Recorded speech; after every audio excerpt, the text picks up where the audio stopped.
How's it going, everybody? It's Will, aka Tickno, and this is a video on how I conduct product research and how I found my product that is currently doing over $4,000 a month in profit.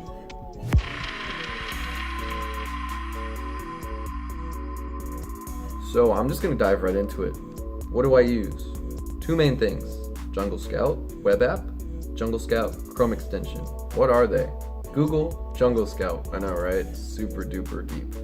So this is what you're gonna see. They're gonna throw a bunch of stuff in your face to sell you, just like any good funnel would do. But let's talk about how much it costs, because I know that's what you guys care about. So they've got the Chrome extension. What do I have? I use the $97 one, the light version. You just pay it once and you basically get what you need. I'm gonna show you what you get in a second by actually using it in front of you guys. And the web app, alright, so here it says $29 a month, but I told you guys I paid $39 a month. Why? I'll show you. The $29 a month is for a yearly plan. They show you save money by, paying $29 a month if you buy a year's worth.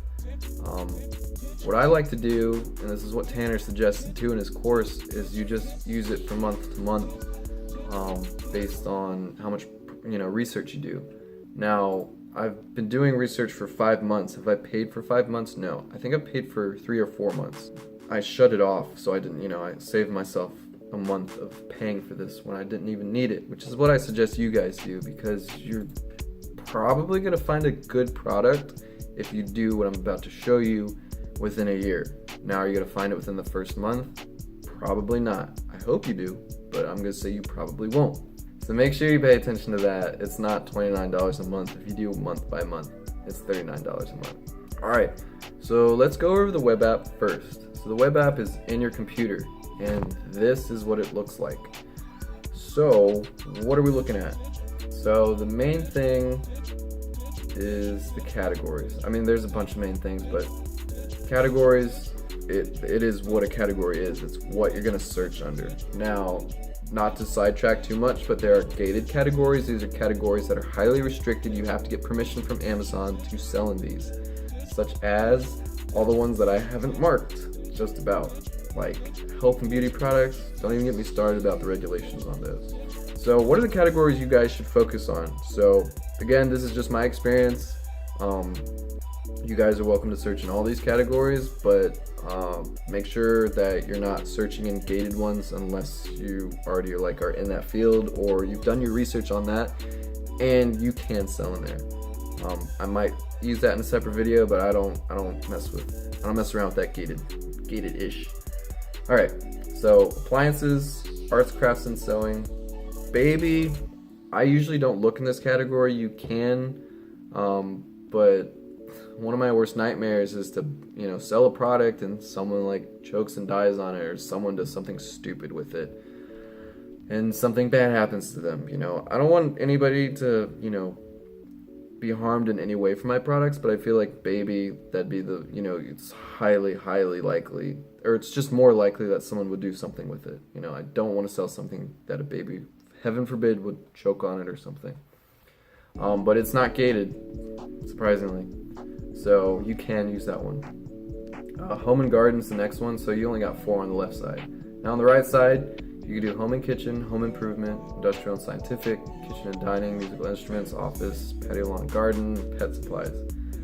Pet supplies, I haven't really had much success with. I click on it, it's just like dog food, dog toys.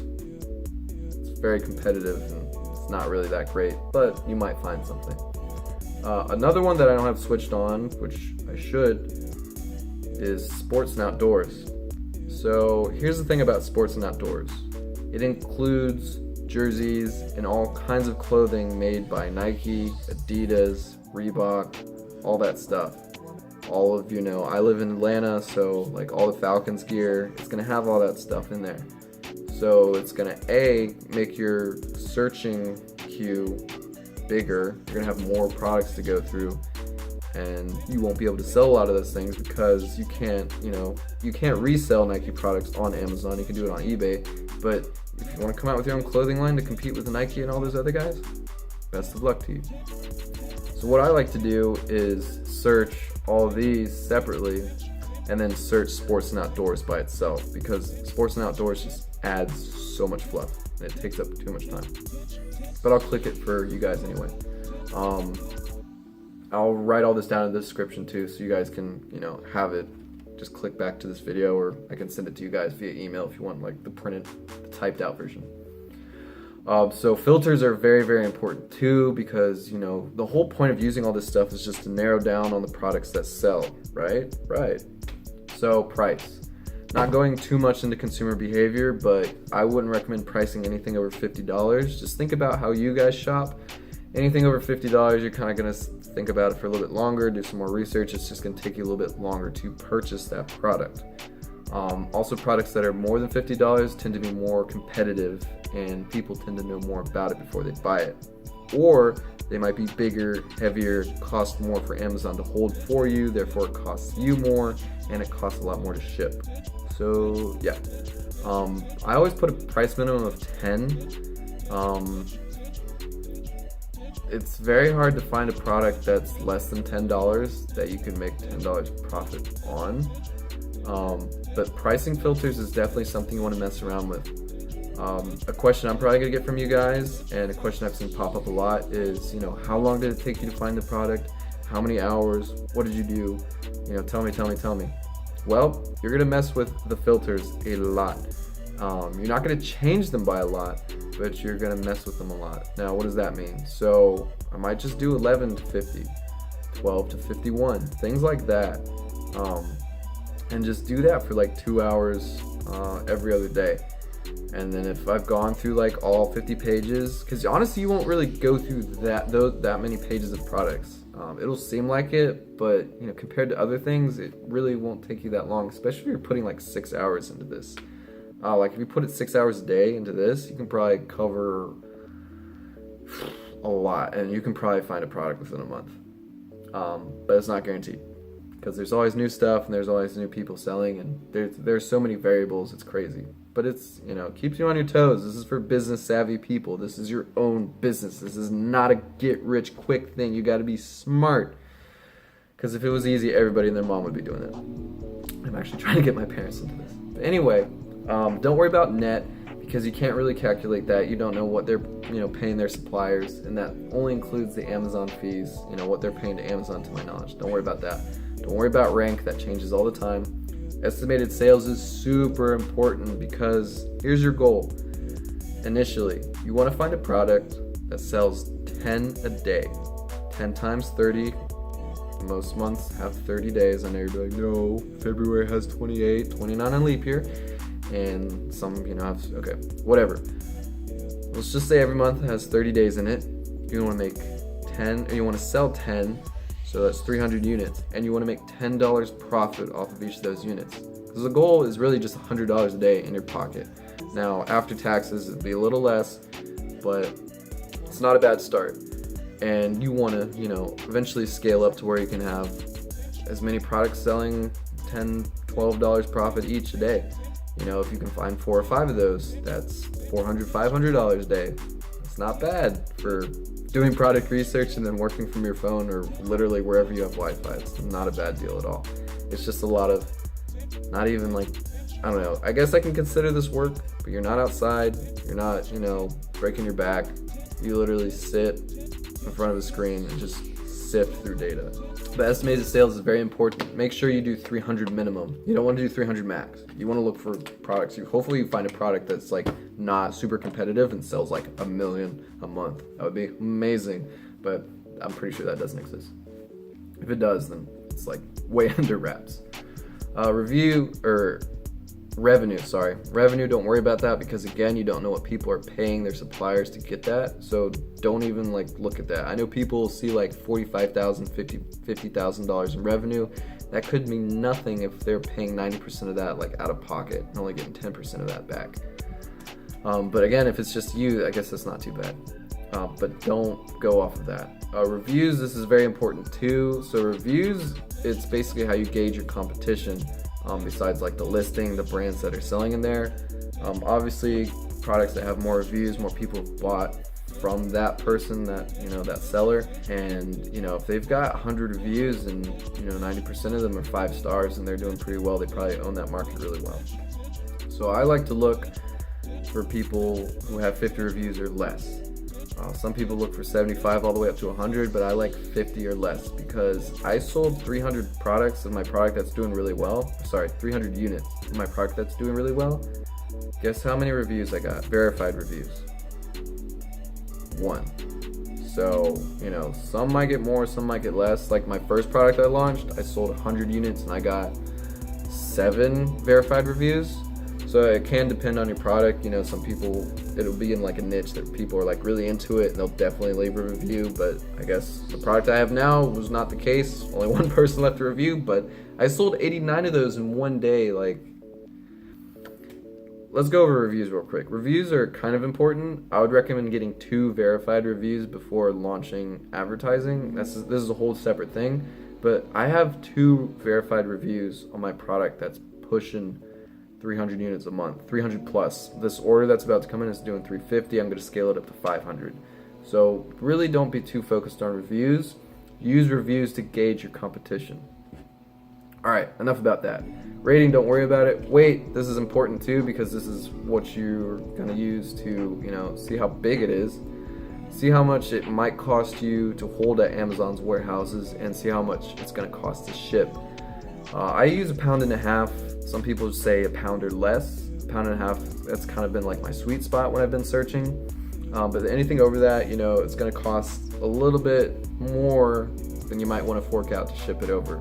And obviously, you know, the more it weighs, the more it's just going to cost you in the long term. So that's definitely important. Number of sellers, don't worry about that. Listing quality, don't worry about that. So product tier, go ahead and do standard. Don't worry about oversized. It is what it is. Seller, you can click on all of these. Actually, you don't even have to click on any of these. It'll just pull up everybody that's selling in there, because you will be selling fulfilled by Amazon if you're doing private labeling, but you'll be competing with Amazon as well as merchants. Don't let that discourage you. I'm competing with Amazon myself and I'm doing quite well, so it's not like they probably encourage competition. It's just healthy. Results per page, I like to do 50, but it's not that bad. So I think I already clicked on this. Only got, so let's do this real quick. So watch this number. So this is with sports and outdoors. So it's at 15,000. Now, when we uncheck it, let's do it again. Yeah, so that was when I had it clicked off. So right off the bat, sports and outdoors had like 12,000 extra products, and I can guarantee you at least, I'll highball it, 75% of those are gonna be, you know, like sports paraphernalia that you can't sell. Or, I'm sorry, not highball it, lowball it. It's probably more close to like 80 or 90. So this is why I like to just like do it separately, because you can go through this a lot faster, and I would say that whatever you're gonna sell is probably gonna be in these categories. It's probably not gonna be sports and outdoors, but still something you should search in. You shouldn't exclude it.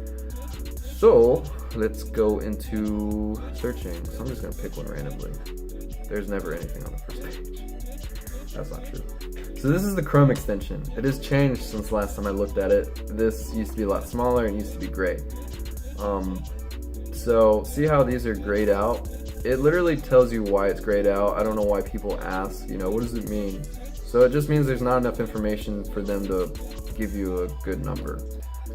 But if like 4 or 5 out of all the ones that show up are grayed out, I wouldn't even mess with it. If you think it looks good, you can put it in your product tracker, but I would not mess with it.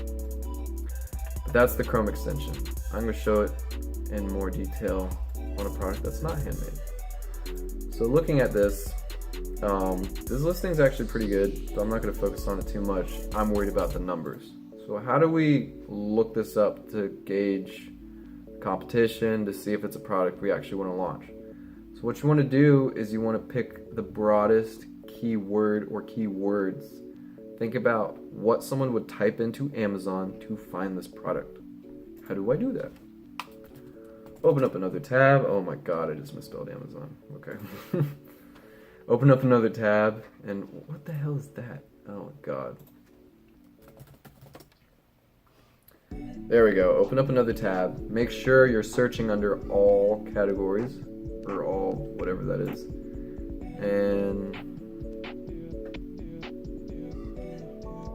I guess artificial greenery would be the best. I don't really shop for this. Alright, so now that we've pulled that up, that's the broadest keyword. You could type an artificial plant, but that'll probably bring up a lot of stuff. Again, this is the light version. This is really all you need in my opinion. This is how I found my product. I wouldn't recommend buying the big ones. So the very first thing I honestly look at, I don't even like worry about these big numbers up here, although I like how they kind of show that to you. This is the first thing I look at is the sales. Now 6 or 7 out of the 10 need to meet my criteria in order for me to pursue this even more, like go on to Alibaba and talk to suppliers. So remember, for sales we're looking for 300 a month. This is done monthly. It's obviously, okay, so it's like price per unit, the brand name, what, you know, their listing name is, but this is by month. The revenue is by month. So this guy's doing 390, that's 1. 500, that's 2. Nope, nope, nope, nope, nope, nope, nope, nope, nope, 3. So 3 out of 14. This is a no-go right off the bat. But let's look into it a little bit deeper. So reviews, again, 6 or 7 out of 10 have to be less than what? 50, in my opinion. 1, 2, 3, 4, 5, 6, 7, 8, 9, 10, 11. So review-wise, it's good. But does that mean I should still pursue it? Heck no, because these guys ain't pushing nothing. Don't worry about revenue. This doesn't fluctuate in price too much, but if one guy is selling for 80 and then the others are selling for like $2 or $3, it's kind of weird. But you can click on it and see what they're doing. When you're doing this, I highly recommend clicking on the guys. Even if it's like a bad product like this, click through and see what these guys are doing. Look at their listings. Look at how their, you know, primary picture looks. Look at their bullet points, because these guys are winning and you want to copy. Forget who said it. I forget where I heard it. I think it was from Ty Lopez. Don't knock me on this. Oh, it's Pablo Picasso. Good artist copy, great artist steal. Steal what they're doing. Don't steal their product, and you can't write word for word, but just like look at what they're doing. But anyway, that's basically what you're gonna do probably for the first month, is just look in the web app, page after page after page. Now, if you're in Tanner's group, something I would say is I wouldn't share this information regardless with anybody except for somebody who you trust, who knows what they're talking about. So if you're in Tanner's course, send this to Tanner. I think he's paying people now to search it or to look at these and kind of give them the heads up, heads down, or thumbs up, thumbs down. Sometimes he'll look at them himself to give you that okay. He'll only do that for one product though, obviously, because I'm sure he gets bombarded with these like crazy. Now if you're watching these videos, you can send them to me. Will I get to each and every one of you? Probably not, especially like if I'm still doing this a year from now and this, I don't know, this channel and this video gets huge, then I'm probably gonna be like, probably not. But it's pretty straightforward. You don't really need me to check it for you. Just do what I showed you in this video. It's pretty simple. It's definitely not rocket science. But you have to be patient. Do not think you're going to find a product within 8 hours. Do not think you're going to find a product within a month. It might take you 2. It took me 5 to find a good product. I had to go through 2 other products that basically broke even for me to just learn a lot. It's just a lot of trial and error, but you want to learn from your mistakes and make sure you're not, don't sell your car, don't pull out a second mortgage and go all, you know, balls to the wall on this. Don't quit your day job like I explained in my last video. But this is the brunt of the work. I would say after this, a lot of the work comes from negotiating with the supplier and just, you know, keeping up with the market and making sure you're paying attention to your competition. Actually, after this, it's probably PPC strategy if it's very competitive. PPC strategy can make it or break it for a lot of people. Cool. But yeah, I hope this video wasn't too long for you guys. I just want to make sure you guys get the best information from me, from my experience, and hopefully a clear-cut way that you guys understand. But if you guys have any questions or, you know, For now, I'm not that busy at all as far as, you know, answering people's questions. So if you want to take, you know, screenshots of what you guys are looking for, you can send them to me. You know, I'm not gonna steal your product, but if you don't trust me, then, well, you should probably get off my channel. But just please don't share that information with anybody that you don't trust, and don't share it with people who obviously don't know what they're talking about, because they won't be able to help you. But yeah, ask any questions, leave any comments, concerns, whatever you guys have in the comment section below. If you like this video, leave a like, subscribe, and let me know what else you guys would like to see. I've got a couple more videos planned out, but I am all open to whatever you guys want. So peace out, be kind to people.